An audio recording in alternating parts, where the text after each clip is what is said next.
이스라엘 백성들은 메시아 구세주께서 그들을 구원해 주기를 수천 년 동안 고대하며 간절히 기도하며 기다렸습니다. 그때 하나님께서 선지자를 통해서 예수님의 탄생에 대해서 자세히 예언해 주셨습니다. 오늘 그 세 번째 시간으로 미가 선지자의 예언이 나오는데요.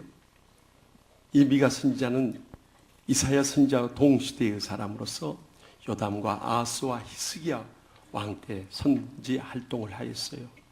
특별히 이사야 선지자와 차이점이 있다면 이사야 선지자는 궁중 예언자로서 예수 그리스도의 재림부터 초림부터 재림까지 쭉 예언해 놨다면 이 미가 선지자는 서민 선지자로서 이스라엘 백성들의 영적인 삶과 또 그들이 도덕적으로 어떻게 살아야 되는 것을 강조하고 있어요. 특별히 이 미가 선지자가 예수님의 탄생의 장소를 밝히고 있는 것은 우리에게 특별한 은혜가 아닐 수 없는 것입니다. 오늘 본문 2절 말씀 우리 다 함께 읽겠습니다. 베들레헴 에브라다야 너는 유다 족속 중에 작을지라도 이스라엘을 다스릴 자가 내게로 나올 것이라. 그의 근본은 상고에 영원에 있느니라. 아멘. 먼저 본문 2절 상반절을 보니까 베들레헴 에브라다야 라고 시작되고 있어요.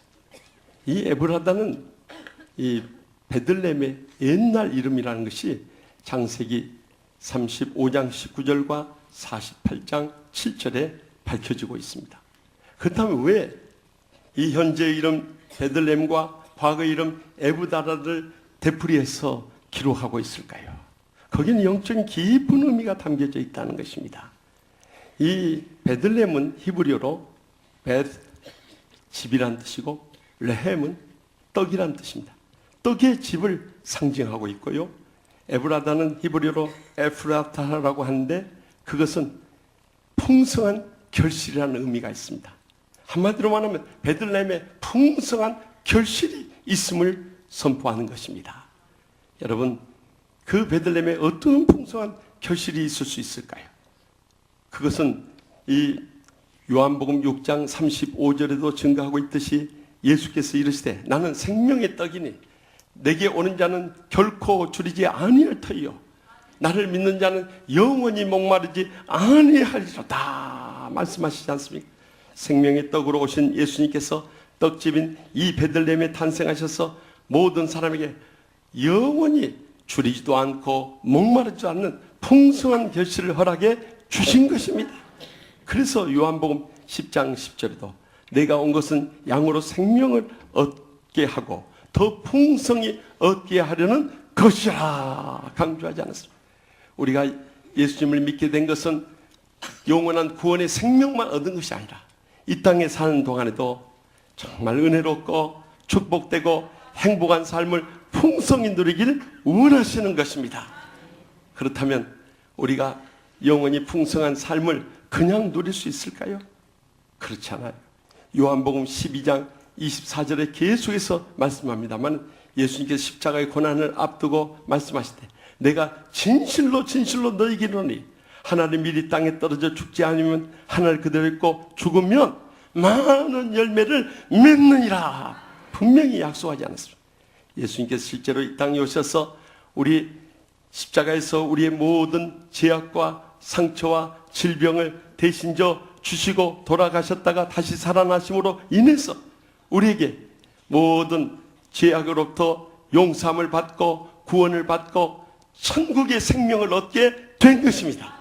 그뿐만 아니라 우리의 상처도 치유받고 날마다 천국의 행복의 감격 속에 살게 된 것입니다. 뿐만 아니라 우리의 육신의 질병의 고통이 얼마나 극심합니까? 그러나 예수님께서 십자가에서 우리의 질병도 대신 져주심을 믿음으로 말미암아 기적적인 치료를 받고 건강하고 장수하며 축복되게 살아가게 하신 것입니다. 지난 주일에도 한 권사님이 췌장암으로 고통을 겪고 있는데 같은 친구 권사님들과 와서 기도를 받으면서 그 말씀하시요. 목사님, 제가 이번에 병원에 갔더니 이 췌장암이 20%가 줄어들어 버렸대요. 그러시는 거예요.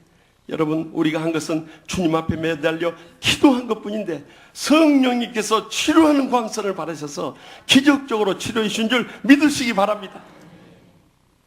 그뿐만이 아니요, 전에 저희 교회 금요 심야기도에 오셔서 큰 은혜의 말씀을 증거하셨던 시카고 빌라델피아 교회 이영기 목사님 사모님에게서 카카오톡을 통해서 기도 요청을 해봤어요.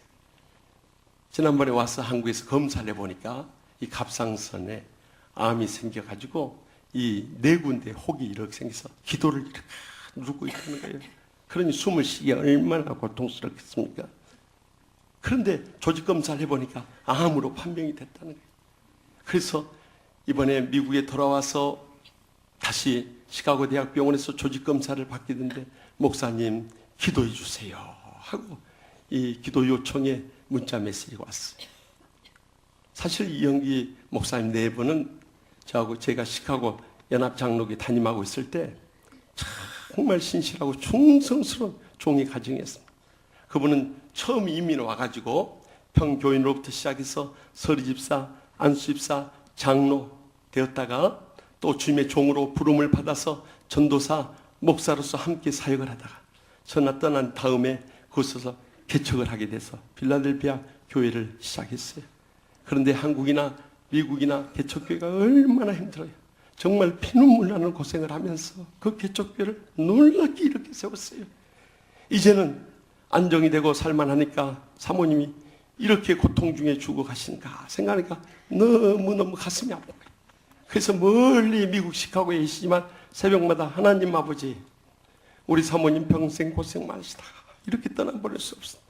하나님 아버지께서 권능으로 역사해 주셔서 치료하여 주시옵소서. 그래서 남은 생에 더 건강하게 장수하시면서 우리 목사님과 더불어서 평생을 목회하며 하나님께 영광 돌리게 하여 주시옵소서. 간절히 기도하지 않을 수 없어요. 그런데 지난 목요일에 그 사모님에게서 문자 메시지가 다시 도착을 했어요. 일주일 만에 이런 메시지가 찾아왔어요. 할렐루야, 살아계신 하나님께 모든 영광을 돌립니다. 조직 검사 결과가 나왔는데 암 조직이 없어졌답니다. 간절히 기도해 주신 목사님 감사합니다. 사랑과 능력의 목사님의 중보 기도가 한 라인이었습니다. 사랑하는 목사님의 가정과 교회 위에 하나님의 위로와 평강이 넘쳐나기를 간절히 기도드립니다. 그 문자를 받는 순간에 눈물이 쏟아진다. 하나님 아버지 감사합니다. 하나님 아버지께서 저를 불쌍히 계시고 치료하여 주신 줄 믿습니다. 그렇습니다. 우리 인생의 모든 것이 주님께서 치료하지 않으면 회복될 길이 없는 것입니다. 그러므로 내가 죽어짐을 통해서 많은 열매를 맺는 치유의 역사가 일어날 수 있길 바랍니다. 그런데 많은 때 우리 자신이 죽어지지 않고 있어요. 그것도 내 자신의 감정에 대해서, 자존심에 대해서, 욕심에 대해서, 욕망에 대해서, 또한 세상의 모든 것에 대해서 죽어져야 되는데, 모두 다 죽어져야 되는데 죽지 않음으로 인해서 그것이 하나님의 치유의 역사에 걸림돌이 될 때가 얼마나 많이 있냐는 것이죠. 한 할머니가 은행에 가서 그동안 저금해 놓았던 돈을 찾으려고 그 지급 요청서에 보고 쓰는데 거기 액수란에다가요, 이 할머니가 써놓은 것을 보고 그 은행 여직원이 그걸 보고 그냥 뒤로 넘어가 버렸답니다. 거기 금액에다가 뭘 써놨냐면요, 싹 다 그렇게 써놨어요. 여러분, 우리 자신의 모든 것 싹 다 죽어져야 되는 것입니다. 그러면 세상도 없고 나도 없고 사랑의 주님만 보이게 돼요. 주님의 사랑으로 가득하게 돼요. 주님의 은혜로 풍성하게 돼요. 주님의 축복이 차고 넘쳐 주님의 행복의 감격 속에 눈물 흘리는 그러한 천국의 삶을 날마다 순간마다 누리게 될 것입니다. 그런데 우리의 심각한 문제는 내가 죽어져야 되는데 내가 살아있음으로 인해서 모든 주위 사람들 걸림돌이. 더 심각한 문제는 주위 다른 사람들 다 아는데 자기만 모르고 있는 거예요. 그것이 가장 심각한 문제인 것이. 이제는 주님 앞에 엎드려져서요, 주여 내가 죽어짐으로 해서 우리의 가정이 행복하게 하여 주시옵소서. 우리의 직장도 축복되게 하여 주시옵소서. 우리의 교회도 화평케 하여 주시옵소서. 이 나라 민족도 선교의 문이 열려지게 하여 주시옵소서. 기도할 수 있길 바랍니다. 그 기도가 바로 우리의 기도가 되어야 되는 것입니다. 이렇게 예수님처럼 죽어질 때 주님께서 우리를 통해서 놀라운 치유의 열매를 맺게 해주시고 우리의 삶이 진정으로 은혜롭고 축복되고 행복의 감격 속에 살아가게 될 줄 확실히 믿습니다. 계속해서 2절 중반절에 보니까 너는 유다 족속 중에 작을지라도 이스라엘 다스릴 자가 내게서 내게로 나올 것이라. 아멘. 이 말씀은 700년 후에 그대로 성취됐어. 예수님께서 그 베들레헴에 탄생하시대. 그래서 마태 사도는 마태복음 2장 6절에 다음과 같이 기록하고 있어요. 또 유대 땅 베들레헴아 너는 유대의 고을 중에서 가장 작지 아니하도다. 내게서 한 다스린 자가 나와서 내 백성 이스라엘의 목자가 되리라. 베들레헴은 유대에서 가장 작은 마을 중에 하나였어요. 그런데 이스라엘을 다스릴 목자가 가장 참 거룩한 예루살렘에 난 것이 아니고 또 가장 큰 도시인 여리고에 난 것도 아니고 이 베들레헴 작은 마을에서 태어났다는 것이 우리에게 영적으로 더 깊은 의미를 안겨다 주는 것입니다. 그것은 우리가 육신적으로 내세울 것이 없다 할지라도 하나님께서 마지막 때 우리를 더여 사용하기 원하신다는 그 뜻을 깊이 깨달을 수 있길 바랍니다. 이렇게 목회를 하면서도 보면 하나님 나라의 역사는 큰 자, 많이 가진 자, 많이 아는 자, 또 강한 자들을 사용하지 않으시고요. 그저 작은 자, 가진 것도 없는 자, 또 무언가 정말 우둔하고요. 약한 자들을 더 사용한다는 것을 주목할 수 있길 바랍니다. 그렇기 때문에 내 자신의 현재 삶에 대해서 열등감이라든가 좌절감이라든가 정말 인생의 포기감을 가지서는 안 되는 것입니다. 요즘 세상은 외모를 보고 모든 것을 판단해요.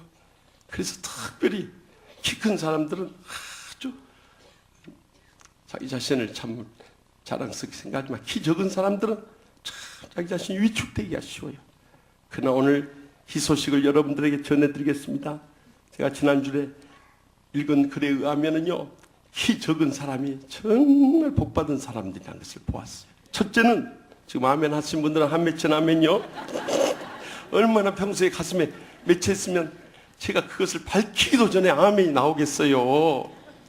첫째는 하나님이 하늘에서 키를 재시면은 거꾸로 재니까 그런 분들이 크다네요.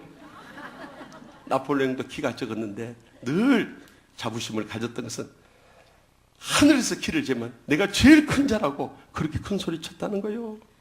둘째는 키 적은 사람은 벼락 맞을 확률이 아주 낮답니다. 하나님께서 벼락을 때리면 키 큰 우리 이호구 목사님이나 나나 먼저 맞아버려요. 그렇기 때문에 적은 사람은 살아난다는 거예요. 세 번째는요, 길거리에 가다가 돈이 떨어졌어도 키 큰 사람보다 키 작은 사람이 먼저 줄 수 있는 확률이 높다는 거예요. 그뿐만이 아니요, 키 적은 사람들은 속에다 깔창을 넣고 다니니까 오랫동안 길을 걸어도 쿠션이 있어가지고 다리도 아프지 않다는 거예요. 다섯 번째는 바지 기장이 짧으니까 그 부인들이 다리 밑판에서 한 번에 다리 밑을 다 끝낼 수 있죠. 우리 바지를 다릴 때는 한 번 접어가지고 또 데려야 되니까 부인들 고생시킨다는 거예요. 마지막 여섯 번째는 침대에서 잘 때도 가로로 누워도 세로로 누워도 되니까 아주 자유롭게 뒹굴면서 밤새워서 편하게 잠을 즐길 수 있다는 거예요. 그 말 들으니까 말이 되네요. 여러분, 키가 작아도 하나님이 복을 주시니까 얼마나 마음 평안하게 잘 사느냐 말이요. 이처럼 우리 주위에서 보면 꼭 좋은 가문에 태어나고 인물이 빼어나고 실력이 뛰어나고 높은 지에 오르고 돈이 많이 벌었다고 해서 하나님의 나라를 위해서 귀하게 쓰임받는 것은 결코 아니라는 사실. 세계적인 부흥사 드와이트 무디 목사님이 한 번은 교회에서 말씀을 은혜롭게 전했는데 예배를 마치고 돌아갈 때 문학을 전공한 교인이 오면서 그러다. 목사님, 설교 너무 좋았습니다마는 유감스럽게도 문법적으로 틀린 것이 50여 군데나 발견되었습니다. 그러더래. 하여튼 은혜 못 받는 사람들은 꼬투리를 잡으려고 기다리고 있으니까 그런 것이나 눈에 띌 거요. 이 말을 들은 모디 목사님이 이렇게 대답했답니다. 충고해 주셔서 너무나 감사합니다. 사실 저는 초등학교도 못 나와서 문법을 잘 모릅니다. 그런데 교수님께 물어보고 싶은 게 한 가지 있습니다. 저는 지금까지 감격스럽게도 문법을 알지 못하는 엉망진창의 영어로도 수많은 영혼들을 구원하였는데 교수님은 그 유창한 문법 실력을 가지고 몇 사람이나 주님 앞으로 인도했습니까? 그 교수님 얼굴 파가지고 한마디 말도 못하고 떠나가 버리더랍니다. 여러분, 비록 우리가 좋은 가문에 태어나지 못하고요, 인물이 내세울 것이 없고요, 또 학력도 별로고요, 높은 지혜 모르고요, 또 돈 많이 가지도 않고요, 또 핸디캡을 가지고 있다 할지라도 하나님께서 쓰시고자 하면은 그런 분들을 희하게 쓰시고 기뻐 받아 주시는 것입니다. 한 성도님으로서 보낸 카카오톡에 이분의 찬양에 너무나 감동적인 은혜의 찬송이 담겨 있어요. 천상의 목소리로 희망을 노래하는 두 팔 없는 천사 가수 레나 마리아를 기억하실 거예요. 그는 1968년 스웨덴의 하보 마을에서 태어난데 두 팔이 없고요, 한쪽 다리마저 짧고 뒤틀린 중증 장애인이었어요. 그러니 태어난 순간부터 그 부모님의 마음에 얼마나 큰 충격이 되고 상처가 되고 절망이 되었는지요. 그런데 이 레나는 어렸을 때부터 주님께 대한 믿음을 가지고 하나님께서 나를 이 땅에 보내신 데는 주님의 뜻이 있다는 그 믿음을 잃지 않고요, 혼자 일어서려고 몸부림친데 그가 일어선데 4년이라는 세월이 지났습니다. 그가 혼자 이 팔이 없으니까 옷을 갈아입는데 12년이라는 세월이 지났어요. 그렇게 온몸을 몸부림치면서 발로 모든 것을 하는데요, 그는 하루 식사 한 끼도 걸러본 적이 없고요, 바느질도 문제가 없고요, 20년 동안 무사고 베스트 드라이버이고요, 국제장애인 수영대에 나가서 4개의 금메달을 획득한 당당한 스포츠맨이고요, 14개 나라로 번역돼서 베스트셀러가 쓴 발로 쓴 내 인생의 악보라는 책으로 유명해지고 우리나라까지 와서 간증하며 찬양하며 전 세계를 돌아다니면서 천상의 노래 천사로 쓰임받고 있지 않습니까? 그는 이렇게 고백합니다. 이 모든 것이 결코 쉽게 이루어진 것은 아닙니다. 얼마나 많이 쓰러졌고 또 얼마나 많이 몸부림쳤는지 모릅니다. 저 자신을 모든 일을 이루는 오른쪽 팔은 상처투성입니다. 그러나 분명히 여러분을 향해서 말할 수 있는 것은 멀쩡한 신체를 가지고도 꿈을 위해 도전할 줄 모르는 것이 바로 장애인 것입니다. 어떤 어려움이 있더라도 한계를 극복하고 도전하는 순간 여러분은 이미 승리자가 되어 있습니다. 여러분의 현재 주어진 상황 속에서 여러분은 그 일을 위해서 무엇을 하고 있습니까? 질문을 던지고 있어요. 여러분, 팔다리가 있는 우리로서 얼마나 부끄러운 일인지 몰라요. 그래서 주님께서 고린도전서 1장 28절에서 29절에 하나님께서는 세상에서 천한 것들과 멸시받는 것들과 없는 것들을 피하사 있는 것들을 피하려 하시나니 이는 아무 육체도 하나님 앞에서 자랑하지 못하게 하려 함이라 말씀하시지 않습니까? 지난 주간에도 월요일부터 금요일까지 크리스찬 치유상담연구원 호남 지역 강의를 하는데요,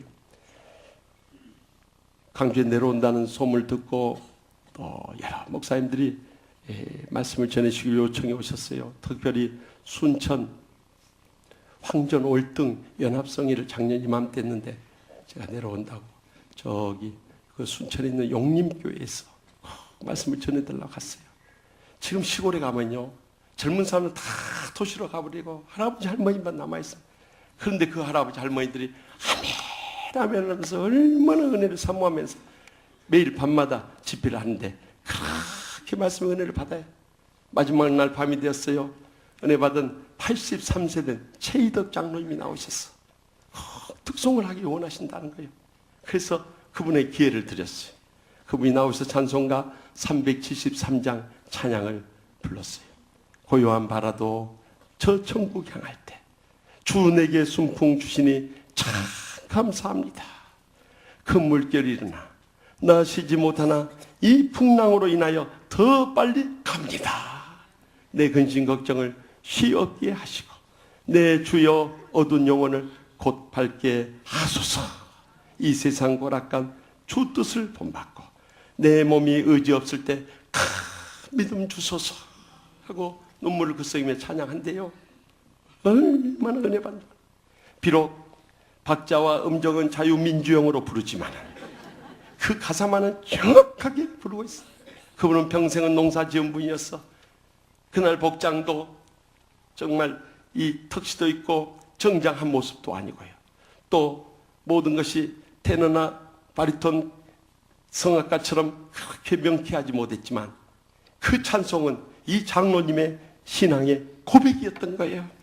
그래서 눈물을 머금고 목이 메어라 그 찬송하는데 거기 모인 모든 성도뿐만 강사라고 한 저 자신에까지 얼마나 뜨거운 눈물에 감동을 안겨다 준지. 여러분, 적어도 우리의 인생을 이렇게 은혜롭고 복되게 마무리해야 되지 않겠습니까? 비록 내가 가진 것이 없고 내세울 것이 없다 하죠. 이제는 더 이상 낙심하지도 말고 저주하지 말고 우리 자신이 믿음으로 일어서서 내 자신이 온전히 드려질 때 주님께서 하나님의 손에 붙잡힌 바 되면요, 우리 인생 희하게 쓰임 받으며 영광 돌리며 모두에게 은혜를 끼치는 복된 삶을 살아가게 될 줄 분명히 믿으시기 바랍니다. 마지막으로 2절 하반절 말씀 보겠습니다. 그의 근본은 상고의 영원에 있느니라. 아멘. 그는 바로 예수 그리스도를 상징하기 때문에 그는 창세 전부터 하나님과 성령님과 더불어서 상고적부터 있었고요. 또 그는 주님과 더불어 영원히 계시는 분이신 것을 예언하고 계시는 것입니다. 그러므로 우리는 그분만 믿고 의지하며 간구하며 살아가야 되는 것입니다. 그런데 많은 말세의 교인들이 이제 주님 오실 때가 점점 가까워진 이 마지막 때일수록 주님을 멀리하고요, 주님 전에도 안 나와버리고 주님 앞에 간절히 매달려 기도하지도 않아요. 그 삶 가운데 주님을 인정하지 않고 주님 앞에 매달리지 않으니까 어떤 기적도 은혜도 축복도 경험할 수가 없는 거예요. 과거 신봉하는 과학자들이 그들이 이 하나님께서 천지를 창조하셨다는 이 창조론에 대해서 반기를 들고요, 지금은 우리 인간이나 동물들조차도 다 우리가 복제할 수 있는데 하나님 무엇이 필요하냐고 그렇게 불신앙을 외쳤어요. 그때 하나님께서 그들이 나타났어. 그렇다면 대초에 내가 아담을 만들었던 것처럼 너희들도 사람을 한번 만들어 보거라. 그랬더니 그러면 우리가 못 만들 줄 아십니까? 그래가지고 흙을 탁 지어봐가지고 빚으면서 만들려고 하대. 그때 하나님 발끈하시면서 그러더래요. 야, 내 흙으로 짓지 말고 너희들 흙으로 지어봐라. 그러더래요. 여러분, 그 흙을 누가 만드셨어요? 하나님께서 만드신 거예요. 우리 인생의 모든 것은 근본이 하나님으로부터 말미암는다는 것을 잊어서는 안 될 것입니다. 그러므로 우리 인생의 한계를 한시라도 빨리 깨닫고요, 주님 앞에 나오고요, 주님 앞에 엎드려지면 거기서부터 우리 인생에 기적적인 은혜가 임하고요, 능력이 임하고요, 축복이 임하고요, 행복의 길이 열려지게 되는 것입니다. 미국 테네시주의 깊은 산골에 한 크리스찬 가정에 2kg의 미숙아 딸이 태어났어요. 그 딸이 너무 약해서 병원에서 오랫동안 인큐베이터에 있었고요. 또 이제 퇴원해서 집에 와서는 어렸을 때부터 그저 침대에서 살아야 돼요. 더구나 4살 때 극심한 폐렴에 걸려서 열병으로 인해가지고 소아마비까지 돼버렸어요. 그래서 11살까지 제대로 걷지도 못하고, 이 아이는 그를 간호해주는 엄마를 뵐 때마다 엄마, 나도 걷고 싶어요. 뛰고 싶어요. 나 마음껏 뛰는 육상선수 되고 싶어요. 이 딸의 말을 들을 때마다 어머니의 가슴은 갈기갈기 찢어지는 것 같았어요. 그래서 그 신앙의 어머니가 그렇게 고민했답니다. 너는 할 수 있어. 이제 하나님께 기도하며 하나님의 영광을 위해서 살겠다. 우리 같이 주님 앞에 매달려 기도하자. 그랬는데 그 아이가 결국에는 12살 때 일어나 걸을 수 있었답니다. 그리고 13살 때 그렇게 나가고 싶었는데 육상대회에 나가가지고 꼴등했답니다. 그런데도 실망하지 않고 자기가 달릴 수 있다는 것만 해도 얼마나 감사한지 기도하면서 달리고 또 달렸답니다. 놀라운 것은 16살 때 미국 육상 대표 선수로 발탁이 되었어요.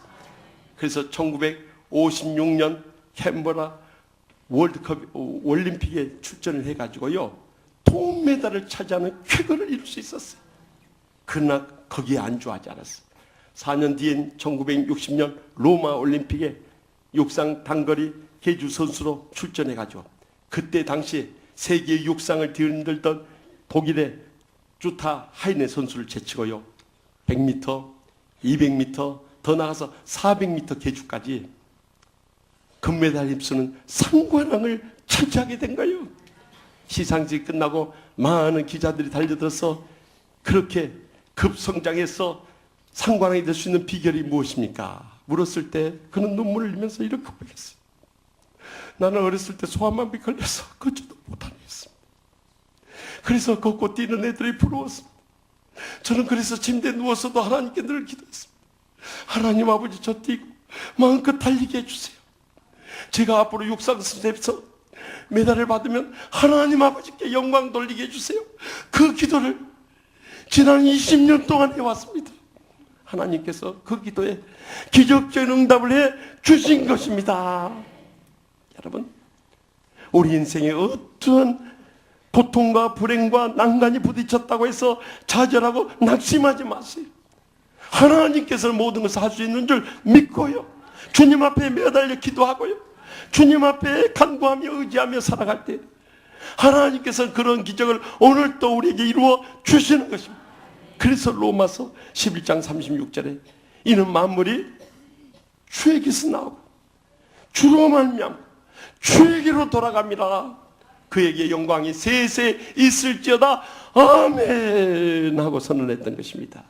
우리의 과거의 모든 삶이 주님으로부터 왔고요, 현재 모든 삶이 주님으로부터 말미암고 있음을 잊어서는 안 되고요, 또 미래 우리의 모든 삶이 주님에게로 돌아간다는 걸 생각할 때 우리는 날마다 주님의 손에 붙잡힌 바 돼서 기적적인 은혜와 축복과 행복의 감격 속에 살고 주님께만 영광 돌리는 복된 여생을 살아갈 수 있길 바랍니다. 지난 주간에 이제 월요일부터 금요일까지 이 호남 지역에 가서 집중 강의를 하는데 오전 10시부터 오후 5시까지 점심시간 제하고 스트레스로 강의를 합니다. 또 주일부터 화요일까지는 순천 용림교회 저녁 집회하고 또 내려온다니까 수요일부터 금요일까지 여수 성광교회에서 풍성회를 해달라는 요청이 왔어요.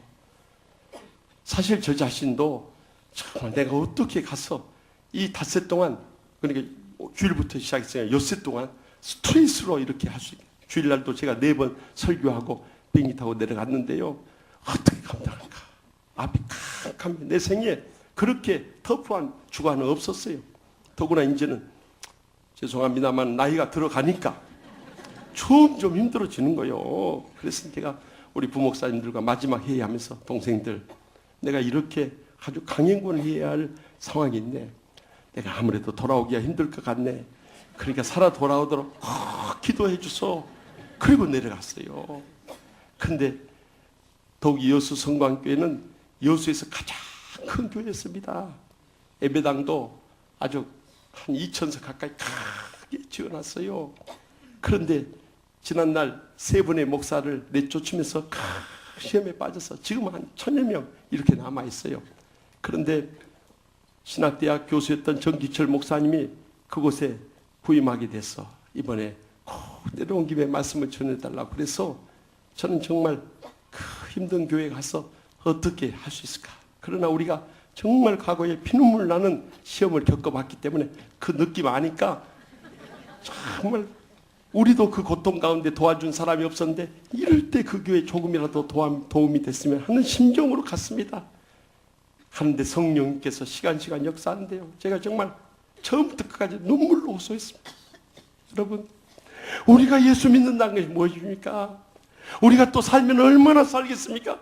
하나님이 부르시면 언제든지 우리는 떠나가야 되는데 이렇게 서로 시기하고 질투하고 미워하고 싸우며 지옥같이 살다가 어느 날 갑자기 여러분들 하나님이 심판해서 불러가시면 여러분들 지옥 불못에 떨어져서 모두 다 헤어나오지 못할 것입니다. 그러나 주님 십자가에서 우리를 사랑해 주셨듯이 어떤 원수라도 사랑하고요, 용서하고요, 하나 돼서 전국 그 같은 교회를 회복할 수 있기를 바랍니다. 저 5번 집회하면서 막 눈물로 호소를 했습니다. 마지막 떠나올 때 목사님이랑 그 장로님들랑 권사님, 집사님들 이후동성으로 목사님 은혜 받았습니다. 우리가 새롭게 시작하겠습니다. 이 고백을 들으면서 제 마음속에 여수성광교회는 새로운 희망이 있고 비전이 있고 가능성을 발견하고 돌아오는데, 요즘 KTX 파업을 해서 그런지 KTX가 없어요. 그래서 우동 버스를 타고 오면서 아주 파김치가 돼서 돌아오면서도 몸은 지치고 힘들었지만 내 마음속에 말할 수 없는 주님의 은혜와 감격 속에서 행복한 마음으로 새벽에 도착할 수 있었어요. 여러분, 하나님께서 함께 하시고요, 우리를 통해서 치유하시고요, 역사하시면 능치 못하심이 없는 것입니다. 모든 것이 하나님으로부터 말미암음을 확실히 믿고 그분 앞에 통회하고 자복하고요, 새롭게 믿음으로 결단할 때 이런 기적이 우리의 가정이나 직장이나 하나님의 교회나 이 나라 민족이나 세계의 열방 가운데 차고 넘치게 될 줄 분명히 믿으시기 바랍니다. 전전주 금요일 아프리카의 위대한 별이었던 용서와 화해의 상징 남아프리카 공화국의 넬슨 맨델라 전 대통령이 하늘나라로 떠나갔어요. 그는 1918년 태어나서 사실은 그가 엘리트 흑인이 되는 것 소문이었어요. 근데 그가 성장하면서 보니까 백인들의 흑인들을 너무 무자비하게 비판하고 학살하는 것을 보면서 그가 견딜 수 없어요. 이에 맞서 투쟁하기 위해서 내가 변호사 자격을 따야 합법적인 투쟁을 할 수 있다 해서 변호사 자격증을 땄어요. 아프리카 민족의 청년 동맹을 주도하면서 평화적인 시위를 해나갔어요. 그런데 그의 생에 모든 것을 뒤바꿔 놓은 결정적인 사건이 있었어요. 그가 42세 되던 1960년 백인 정권의 인종차별 정책에 의해서 흑인 마을에 이 양민들을 69명이나 집단 학살한 샤퍼빌 학살 사건은 이제 더 이상의 평화 시위만으로는 저들을 물리칠 수 없고 변화시킬 수 없다는 생각에 그가 민족의 창이라는 무장 조직을 만들어서 투쟁을 삼기 시작했어요. 결국 1964년 46세 국가 반역 혐의로 체포돼서 종신형을 살게 됐어요. 그는 이제 언제 풀려날지 모르는 그 감옥의 어두운 이 단칸방에서 거기서 주님의 사랑을 받게 되었어요. 그리고 그들과 싸우면서 피 흘리는 그런 투쟁만이 결코 이 땅에 평화와 변화의 역사를 일으킬 수 없다는 것을 깨닫고요, 내가 이렇게 억울하고 온통하게 감옥에 깔려서 27년의 옥고를 치른 것이 억울해하거나 온통하지 않고 내가 여기서 죽어짐을 통해서 새롭게 거듭나기 원하는 믿음의 결단을 할 수 있었던 거예요. 그래서 1990년 72세 이제 청춘을 다 보내고 아무런 쓸모없는 육신으로 그는 나왔을 것이라고 생각할지 모르지만은 그러나 거기서부터 용서와 화해 운동을 일으키기 시작했어요. 그래서 그가 이제 1991년 아프리카 민족회의의 의장으로 선출된 다음에 백인 대통령이 이끄는 그 백인 정부와 분쟁 종식 협상을 일으켰어요. 그래서 46년에 걸친 인종차별 정책의 종식을 가져오고 아프리카에 지금까지 그 흑인 탄압을 했던 350년의 역사에 종말을 고할 수 있었던 것입니다. 그 위대한 역사를 이름으로 인해서 그는 1993년 남아공 데클레르크 대통령과 함께 공동으로 노벨 평화상을 받게 된 거예요. 그런 참 즐겁게 역사를 살아온 동안 그의 사랑하는 이 이남 사녀의 자녀들 가운데 두 아들과 한 딸마저도 희생되고 다 세상을 떠나버려 가족적인 큰 불행을 겪어야 했어요. 그러나 그가 이름도 없이 백그라운드 없이 재력도 없이 아무것도 없는 사람이지만 내가 하나님의 미리 되고자 그렇게 믿음으로 결단하고 나갔을 때 하나님께서 그 다음에 1994년 첫 흑인 참여 총선을 통해서 그가 이 남아공의 대통령으로 선출될 수 있었던 것입니다. 그래서 계속 흑백 통합 정책을 펼쳐나가고요. 1999년 퇴임한 후에도 넬슨 만델라 재단을 만들어서 아프리카에 병들고 굶어 죽어가는 애들과 빈민들을 위해서 모든 구호의 삶을 살아왔다. 특별히 2005년부터는 에이즈 퇴치 운동을 일으켜서 아프리카의 에이즈로 인해서 죽어가는 수많은 사람들을 살려냈는데 그의 헌신의 힘을 쏟았어. 그러나 27년간의 그 공기탁한 감옥에서 옥살이 할 때 겪었던 폐질환으로 인해서 결국 95세의 장수의 복을 누렸지만은 지난 화요일에 장례를 치르게 된 겁니다. 더 놀라운 것은 그가 세상을 떠난 다음에 온 인류가 넬슨 만델라의 죽음을 애도했지만은 그가 이루게 했던 월드컵 경기장에 9만 5천 명의 국민들이 모여서 그의 죽음을 애도했어. 더욱이 전 세계에서 가장 많은 나라의 정상들이 이 장례식에 참여를 했는데요. 그는 마지막까지도 50여 년 동안 원수처럼 지냈던 미국과 쿠바의 정상들이 악수하고 또 많은 정상들이 그 장례식에서 화해할 수 있도록 이 지구촌을 마지막까지 사랑으로 다 묶어놓고 떠나갔던 거예요. 그는 주님께서 그를 통해서 이룰 수 있는 모든 것을 남겨보시 할 수 있는 데까지 다 하고 떠나갔던 거예요. 사랑하는 성도 여러분, 우리 인생도 한 번 왔기 때문에 다 떠나가야 됩니다. 그러나 우리가 인생을 다 떠난 다음에 결산해 볼 때 정말 그 목사님, 장로님, 권사님, 집사님 일생이 어떤 것이었는가, 하나님 앞에서나 교회 앞에서 우리가 어떤 모습으로 남아있기를 원하십니까? 이제라도 우리가 죽어짐으로 인해서 풍성한 결실을 맺고 또 작은 자라도 주님이 쓰신다면 큰 역사를 이루고 더 나아가서 모든 것이 주님으로부터 말미암음을 믿고 간구하면서 나갈 때 하나님께서 우리의 남은 여생을 통해서 더 놀라운 기적적인 은혜를 베풀어 주시고 축복을 내려주시고 행복에 감겼어요. 이 사명 감당하며 영광 돌리는 의미 있고 보람되고 복된 생애를 모두 다 살아가게 될 줄 확실히 믿습니다.